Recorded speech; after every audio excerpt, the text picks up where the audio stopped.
এসাক রহমাতুল্লাহ টেরাঙ্গের চাবিটা কই রাখছে মনে নাই। আর হিসাব জিজ্ঞাসা করে, এসাক আমার টেরাঙ্গের চাবি কই? এসাক মাওলানা কয়, হযরত চাবি আপনার কাছে দিছি, আপনার কাছে দিছি। উজানির কারি ডাক ডাকা, হাম্মক আবার বেয়াদবের মতো কথা বলো, তুই আমার কাছে চাবি দেও নাই। আবার বলে, হুজুর আমি দিছি। এইভাবে আত্মীয় অনুনয় বিনয় করি, হযরত আমি চাবি দিছি। আর উজানির কারি কয়, বেয়াকুব আবার কথা বলে, তুই তো আমার কাছে চাবি দাও নাই। একবার দুইবার বলার সাথে সাথে ওই উজানির কারি এমন একটা লাঠি টাচ করে মারছে, এসাক মাওলানা গড়াইয়া গড়াইয়া পড়িয়া গেছে। এলাকার লোকেরা কয়, হুজুর বরিশালের এসাকের কোনো দোষ নাই। আল্লাহ উজানির কারিকা তোরা বুঝবি না, আমি এসাকের মাল দিয়া দিতেছি। আল্লাহু আকবার কইলেন না, নারায়ে তাকবীর। আমি লাথি মারি নেই, আমি ট্রান্সফার করছি। আল্লাহু আকবার, আমি লাথি দিই নাই, আল্লাহ ওয়ালারা ট্রান্সফার করে বাবা। আমি লাথি দিনে ট্রান্সফার করছি, বাতি জ্বলে যাবে বরিশাল। এমন বাতি জ্বলবে যেই জায়গায় মানুষ উজানি চেনে না, ওই জায়গায় চরমোনাই চেনে বাবা। বাংলার জমিনের এমন জায়গা নেই যেখানে একটা মানুষের বাচ্চায় আছে, ওই জায়গার মানুষ চরমোনাই চেনে না। যেই জায়গায় যাই সেই জায়গার মানুষ বলে, হুজুর আমি কালামানি ফজলুল করিমের পাগল। আমার জানা নাই এই জায়গায় কয়েকজন থাকতেও পারে আমার ফজলুল করিমের পাগল। আমার কালামানিকের দেখছে আর বাবা কোনোদিন দেখবার না, আর আসবে না। কবরে চলে গেছে আজকে 15-17 বছর হয়ে গেল, আর কোনোদিন আসবে না বাবা। আল্লাহ কার মা নাই, কার বাবা নাই, একটু চিন্তা করো। এ আল্লাহর বান্দা, পর্দালের মা বোন, আমার যুবকের দলেরা, গত বছরের ঘটনা বলছিলাম মনে পড়ে? আমাদের এলাকার ভিতরে 3 তলা একটা লঞ্চে আগুন লাগছিল বাবা।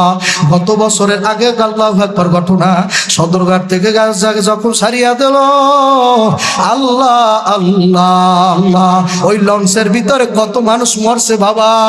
সব আমাদের বরগুনা জেলার অনেক মানুষ মারা গেছে।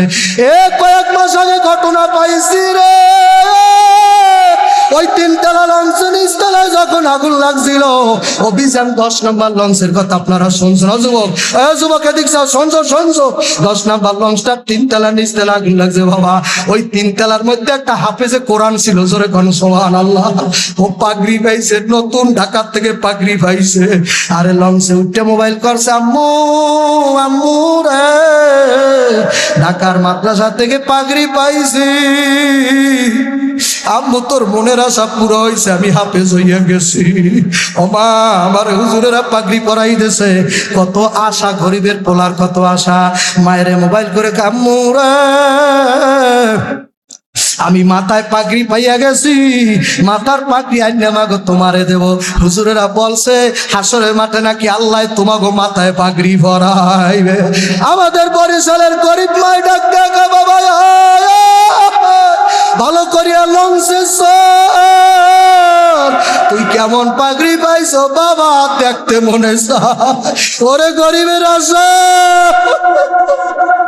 10 থেকে 15 বছর বয়স হইবে, লঞ্চে চড়ছে সদরঘাট থেকে, ও তো জানে না ওই লঞ্চে আগুন লাগবে।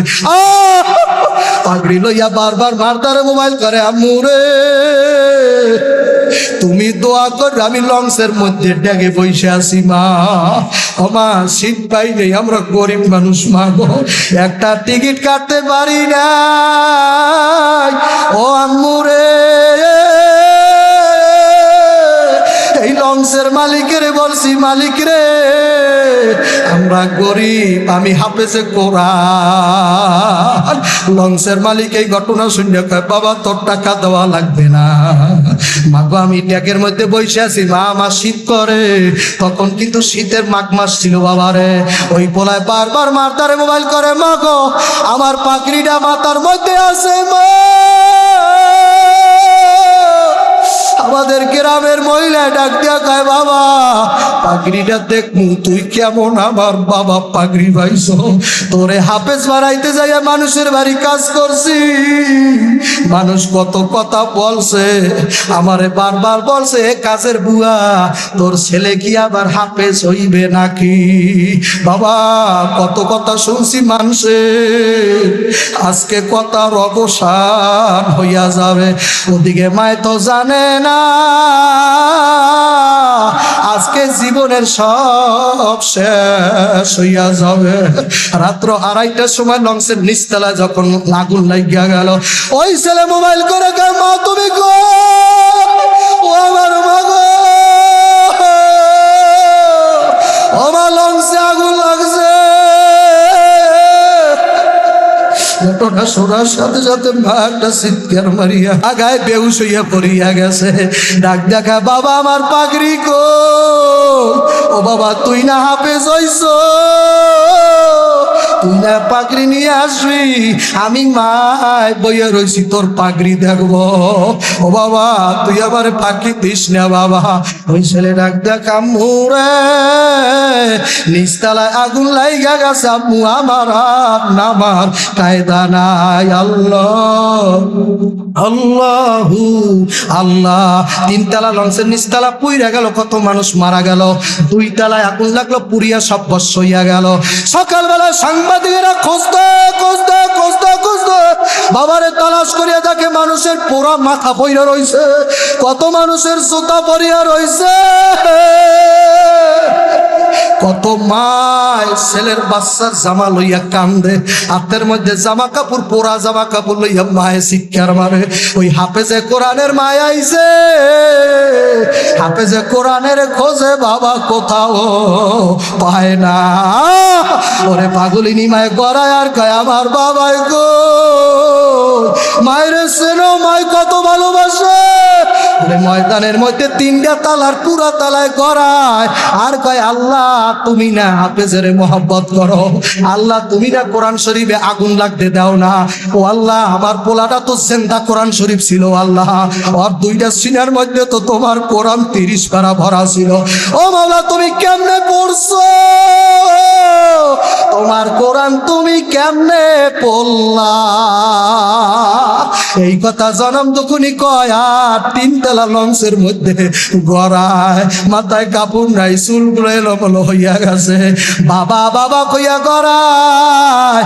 এর মধ্যে সাংবাদিকের একটা রুমের কর্নারে যাইয়া দেখে একটা ছেলে বাজান বাঁচা আছে, পশমও পরে নাই। ওই ছেলেটা ধৈর্য আনছে, বাবা তাকাইয়া দেখে ওর কোরআন ওর বুকের মধ্যে একজেল কোরআন লইয়া বইয়া রইছে। আল্লাহ একটা পশম পরে না। মায়ের জনম দুঃখী দৌড়ে আইছে, আমার বাবাই কো, আমার বাবাই কো। আইয়া যখন পাল জড়াইয়া সুমাতেছে, এইটা আমার বাবা।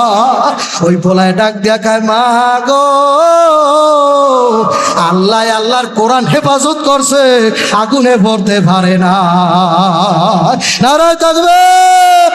আমার জন্য দোয়া করেন, আমিও দোয়া করি। যারা চোখে পানি আসে আলহামদুলিল্লাহ কইয়া মোনাজাত দাও বাবা। আর যাদের চোখে পানি আসে নাই, পাথর হইয়া গেছে, ভালো করিয়া বুঝিয়ে নিও, জাহান্নামের আগুন ছাড়া তোমার চোখে পানি আসবে না। মিউরাইহিম জাহান্নাম, ওই জাহান্নামের চুলায় তোমার হিট না দেওয়া পর্যন্ত তোমার চোখে পানি আসবে না। এই ময়দান থেকে 2টা যুবক দাঁড়াবা, মায়ের যারা পাগল, যারা আব্বারে ভালোবাসো, যারা নবীরে ভালোবাসো, 2টা যুবক ময়দান থেকে দাঁড়াও। আজকে আমার সামনে ওয়াদা করবা আর জীবনে দাড়িটা বেলেট লাগাবা না। যদি পারো 2টা যুবক মায়ের পাগল হইলে দাঁড়াও। কে কে আসো ময়দান থেকে দাঁড়াও, কে কে আসো? আল্লাহু আকবার। কেউ দাঁড়াইতে পারো? আল্লাহু আকবার। দাঁড়িয়ে রাখবা, দাঁড়িয়ে রাখবা, দাঁড়াই যাও, দাঁড়াই যাও। আল্লাহু আকবার, দাঁড়া। আল্লাহু আকবার, আল্লাহু আকবার। নারায়ে তাকবীর। আমার সামনে আয়, আমার পাগড়িটা ধর, আমার পাগড়িটা ধরো ভাই, ধর দাও, ধর দাও, ধর দাও।